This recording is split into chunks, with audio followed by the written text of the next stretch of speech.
Vous comparaissiez pour contestation publique de l'existence de crimes contre l'humanité, car plusieurs associations, dont la Fédération internationale des ligues des droits de l'homme, la Communauté rwandaise de France, la Ligue des droits de l'homme, remettent en cause donc la thèse du livre Rwanda, la vérité sur l'opération turquoise, donc un livre que vous aviez écrit avant celui que j'ai cité, Holocauste au Congo, toujours aux éditions L'Artilleur.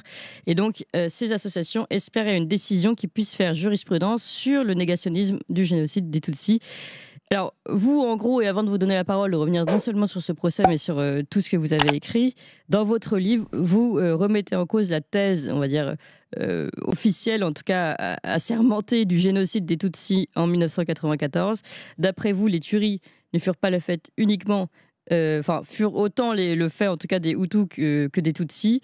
Et le Front patriotique rwandais, le FPR, qui a été mené par Paul Kagame, qui est désormais le président du Rwanda, fut le véritable responsable et planificateur de cette opération, faisant de l'opération turquoise la victime d'une des plus grandes escroqueries du XXe siècle. Là, je vous cite. Alors, beaucoup de sujets dans le sujet, on va dire. Peut-être revenir sur ce procès avant tout. Charles Onana, comment ça s'est passé ? Écoutez, ça s'est passé assez bien parce que mon éditeur et moi-même et nos avocats, nous avons énormément travaillé. Nous faisons face à une plainte qui est totalement ubuesque, quelque chose que nous ne comprenons pas, et surtout que le livre ne porte pas sur le sujet pour lequel nous sommes accusés. Donc, Oui. nous avons beaucoup travaillé et nous avons fait venir des témoins qui sont l'ensemble des militaires de l'opération turquoise. En tout cas, le général Lafourcade, Jean-Claude Lafourcade était là. Le général Keno, qui était le chef d'état-major particulier du président Mitterrand, est venu. L'ancien ambassadeur de Belgique, qui était effectivement en poste au Rwanda entre 1990 et 1994, est également venu me soutenir. Il y avait le colonel Luc Marchal, qui était le commandant des casques bleus au Rwanda et qui était en charge de la sécurité de la ville de Kigali, qui est le préfacier de ce livre. Tout ce monde est venu effectivement témoigner pour dire que mon livre n'avait rien à voir avec les accusations dont je faisais l'objet et avec mon éditeur. Est-ce que pour bien revenir sur les accusations dont vous faisiez l'objet, en fait, on vous accuse de négationnisme, tout simplement, c'est bien ça, hein ? Oui, si vous voulez, mon premier livre que j'ai fait sur le Rwanda, je l'ai fait avec un rescapé du génocide Tutsi qui est aujourd'hui en prison depuis 14 ans, Deo Mushahidi. Il a perdu toute sa famille en 1994 et aujourd'hui, ces associations qui prétendent lutter contre le négationnisme n'ont jamais demandé à Paul Kagame pourquoi ces rescapés de génocide étaient en prison. Qu'est-ce qu'il avait fait? Est-ce qu'il mérite d'être emprisonné pendant 14 ans? Parce qu'il dit exactement ce que je dis. C'est-à-dire que nous ne nions pas le génocide des Tutsis. Personne, il n'y a pas une seule phrase dans mon livre où on peut considérer, où on peut constater que j'ai nié le génocide des Tutsis. Le problème, il est tout simplement que nous avons disqualifié, en tout cas dans mon travail, j'ai disqualifié toutes les accusations qui étaient portées contre les militaires de l'opération turquoise. Et cela a été confirmé lors d'un jugement récent en première instance par les tribunaux français. Et c'était après 18 ans, je dis bien 18 ans d'instruction, et la justice française a considéré qu'il y a un non-lieu. C'est-à-dire que moi, j'ai travaillé pendant 10 ans, et les magistrats français ont travaillé pendant 18 ans, et nous sommes arrivés à la même conclusion, c'est-à-dire que les accusations portées contre l'opération turquoise ne tiennent pas debout, il n'y a pas de preuves, il n'y a pas de sujet. D'accord. Est-ce que vous pouvez nous donner la décision des tribunaux français sur cette opération turquoise ? Mais un non-lieu? Oui, non, mais le nom de cette décision, ou quand est-ce que ça s'est passé ? Il y a un an, c'était l'année dernière que la décision a été rendue. D'accord. Donc, il est établi aujourd'hui que les militaires de l'opération turquoise n'ont pas commis de génocide au Rwanda, n'étaient pas complices du génocide au Rwanda, puisqu'il s'agissait d'une opération multinationale et que cette opération multinationale avait simplement vocation à empêcher les massacres, et les éléments de l'opération turquoise ont sauvé au moins 13 500 personnes, 13 500 Tutsis, mais pas une ligne dans la presse française où vous avez entendu parler de ça. Oui, tout à fait. Mais d'ailleurs, on va revenir sur ce sujet parce que pourquoi cette attaque, puisque vous vous dites finalement c'est même pas le fond de l'affaire, vous n'êtes même pas coupable d'avoir remis en question ce génocide, en tout cas cette tuerie de masse des Tutsis. Donc en fait, pourquoi cette attaque juridique ici de ces différentes associations que j'ai citées? Quel est l'objectif selon vous, si ce n'est de refaire la vérité sur quelque chose que vous n'avez pas visiblement, que vous n'avez pas mis en cause? Ben, écoutez, il y a une série de manœuvres politiques derrière cette affaire, c'est-à-dire que le président Paul Kagame a obtenu, d'abord, il avait obtenu, lorsque le procureur Carla Del Ponte était devant le tribunal pénal, était en charge des dossiers du tribunal pénal international, quand elle a condamné des Hutus qui avaient commis le génocide de Rwanda, ben, tout le monde trouvait que c'était un excellent procureur. Et lorsqu'elle a décidé d'enquêter sur les crimes commis par le FPR, eh bien, elle a été évincée de son poste de procureur. Et elle m'avait confié pour la première fois, et je pense aujourd'hui dire que j'étais le premier chercheur et journaliste à qui elle avait fait ses confidences dans son bureau à La Haye.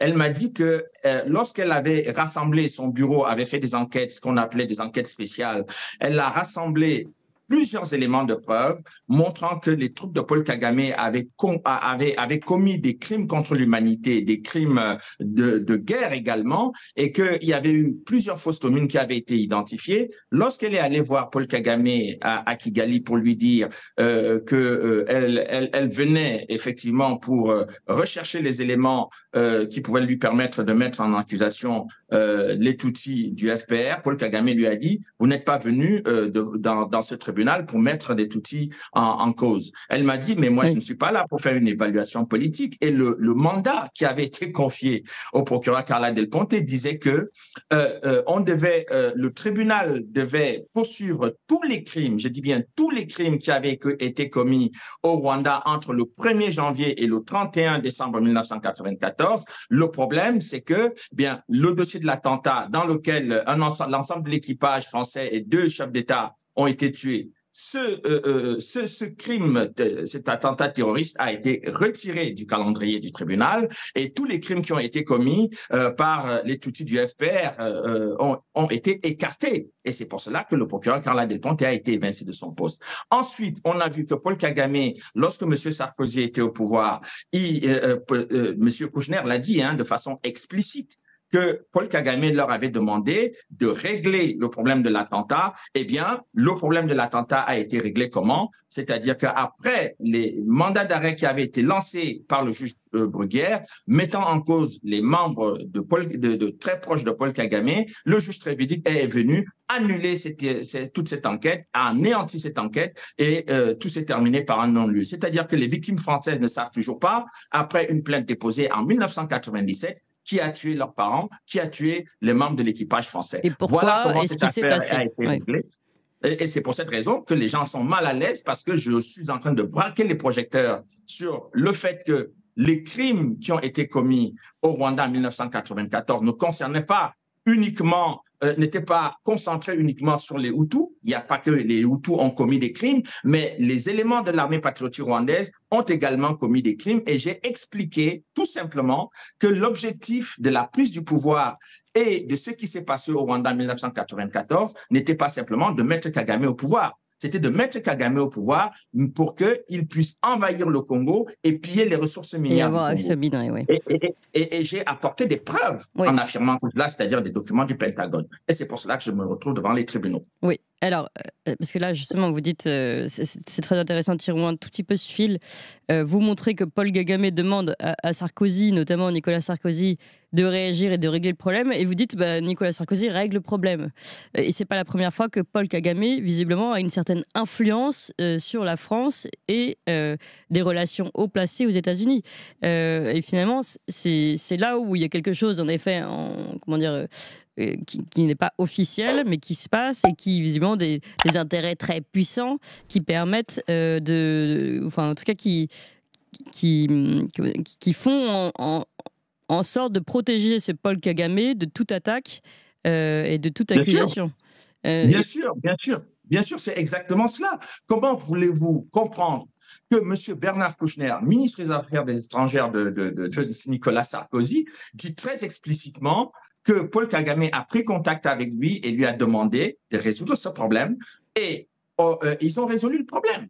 Alors que, en fait, le juge Bruguière n'était pas le seul. Le juge espagnol, Monsieur André Meirelles, était arrivé à la même conclusion que le juge Bruguière, c'est-à-dire que on a constaté que c'est Paul Kagame et ses éléments qui ont abattu l'avion le 6 avril 1994 et on a fait pression des diplomates. J'ai eu accès à plusieurs documents. Les diplomates espagnols, les diplomates américains ont fait pression sur les diplomates italiens, espagnols et britanniques pour demander à ce que on écrase ce dossier devant la justice espagnole, et puis la justice espagnole a été paralysée sur l'affaire de l'attentat. Et ça ne s'arrête pas là. Ça ne s'arrête pas là. Lorsque on a vu également, sous le président Macron, arriver Madame Mouchiki Wabo, c'est-à-dire que la femme qui est aujourd'hui secrétaire générale de la francophonie, un pays qui est complètement anglophone, qui est au Commonwealth et qui a répudier la langue française, eh bien, on lui a donné la direction de la francophonie. Mais au grand étonnement de tous les francophones, mais les gens n'ont absolument rien compris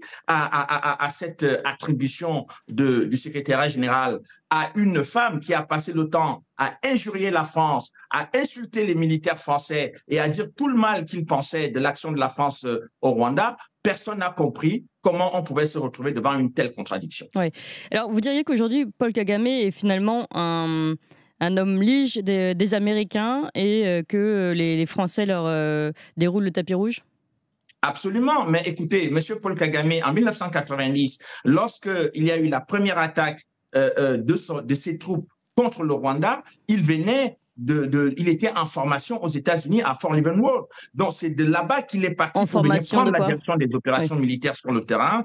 Et de cette période-là, Paul Kagame a été soutenu pendant toute la période du conflit rwandais, notamment pendant la période du génocide, mais également après le génocide, puisque les premiers éléments des forces spéciales et des forces de renseignement américains sont venus soutenir l'armée de Paul Kagame juste après sa victoire militaire. Donc, on est devant une situation où la France passe le temps à faire des genuflexions devant Kagame parce que un certain nombre de groupes d'intérêts, quand je parle même des États-Unis, je ne parle pas de l'ensemble des États-Unis, je parle plus précisément de l'administration Clinton et de tout ce qui reste de l'administration Clinton avec les milieux d'affaires qui sont en connivence pour pouvoir permettre à Paul Kagame de piller les richesses de la République démocratique du Congo. Figurez-vous qu'il y a plus de 10 rapports des Nations Unies, plus de 10 rapports d'experts des Nations Unies depuis 2001 qui s'accumulent sur le bureau du secrétaire général de l'ONU et aussi sur dans les armoires du Conseil de sécurité des Nations Unies. Pas une seule sanction, alors que vous voyez ce qui s'est passé avec la Russie. On a mobilisé le monde entier pour sanctionner la Russie, alors que Paul Kagame a déjà fait tuer plus de 10 millions, je dis bien plus de 10 millions de Congolais et plus de 500 000 femmes violées dans ce pays. Aucune sanction. Au contraire, l'Union européenne lui a alloué beaucoup d'argent et aujourd'hui, on lui demande effectivement d'être le principal allié de la France dans la sous-région. Ouais. D'ailleurs, je rappelle que ce massacre dont vous parlez au Congo, c'est vraiment le sujet de votre dernier livre et j'emmène tout le monde à ce livre parce qu'en effet, il est très très sourcé. Vous avez les documents de l'ONU, mais pas que, des médecins sur place, des prix Nobel, des photos, des interviews. Enfin, c'est très très riche et c'est absolument terrible. Et comme vous le dites, on n'en parle pas du tout en France. Encore une fois, là, on a du mal à comprendre le rôle. Donc, pour revenir sur ce procès, d'abord, est-ce que vous avez, parce que malgré tout, vous avez ici fait la description des pouvoirs, des forces qui sont ici en l'état et derrière Paul Kagame. Donc évidemment, là, vous n'êtes pas seul contre tous, mais en tout cas face à des forces très importantes, notamment américaines, et on l'a dit, des très hauts placés, des anciens présidents, des anciens ministres français. Donc comment, et puis d'ailleurs soutenus par la Macronie. Donc comment aujourd'hui vous voyez le procès à venir? Est-ce que malgré tout vous avez confiance? Mais écoutez, nous sommes confiants. On nous dit toujours qu'il faut avoir confiance à la justice française. Donc, je fais partie de ceux qui croient effectivement qu'il y a des juges encore indépendants dans ce pays et qu'ils ne vont pas écouter ou subir les pressions. Je dirais que dans cet ouvrage, il n'y a pas une ligne.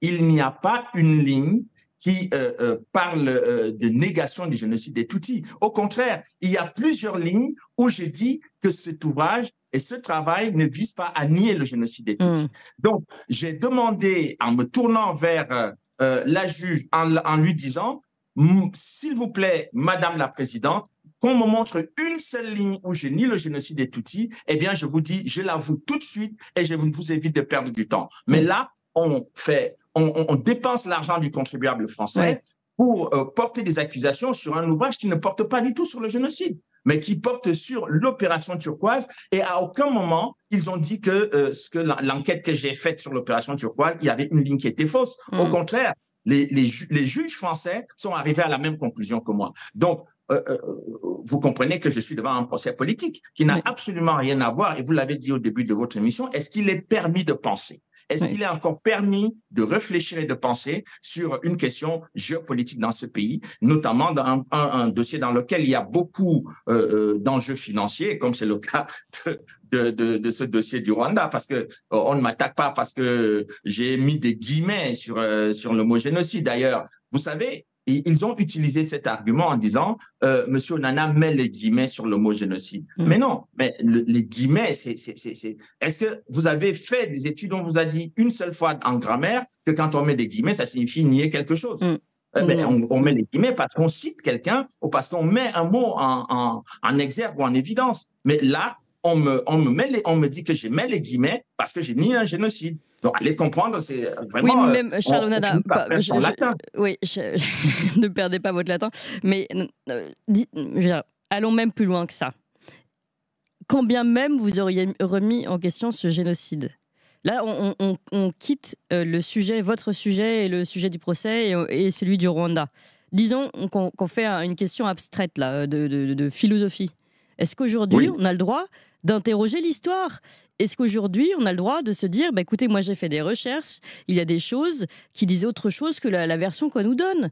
Il me semblait que quand on n'avait qu'une version de l'histoire, ça s'appelait un régime autoritaire. Et que dans un régime, on va dire, ouvert, démocratique, on a le droit à des débats comme on a le droit à des débats scientifiques. Nous, on a eu de nombreuses tables rondes ici où on se rend compte que le débat scientifique est également interdit, que ceux qui donnent une autre version de la science ou de la fiabilité de certains médicaments sont mis au pilori. Et là, on a l'impression que c'est la même chose. Mais écoutez, Iñaka, vous avez pu recevoir sur votre antenne des gens comme le professeur Didier Raoult, le professeur comment dire Perron. Bon, vous avez vu que des éminents professeurs comme ceux-là, qui sont des spécialistes dans leur domaine, on leur dénie le droit d'expliquer ce qu'ils ont fait, pourquoi ils l'ont fait. Le professeur Raoult a écrit un livre que maintenant, écrire, penser, réfléchir, c'est devenu un sport de combat dans ce pays. C'est-à-dire qu'on arrive à un stade où aujourd'hui, vous ne pouvez pas, quand vous êtes compétent dans votre domaine, eh bien, vous avez une foule de gens, une multitude de personnes qui viendront vous dire que, écoutez, taisez-vous, vous n'avez rien à dire, vous ne savez pas de quoi vous parlez. Alors, on ne sait plus donc finalement qui c'est, les sachants doivent se taire et ceux qui ne savent rien, effectivement, doivent occuper le devant de la scène. C'est vraiment malheureux, mais c'est à cette situation qu'on est obligé on est obligé de, je ne dirais pas se résoudre à accepter cela, mais on est obligé de constater que c'est exactement ce qui se passe. Oui, cette question, en fait, qui est la vôtre ici, devrait être réglée à la rigueur dans un débat historique, avec des historiens. Bien sûr, mais moi, mon éditeur et moi, nous avons pensé effectivement que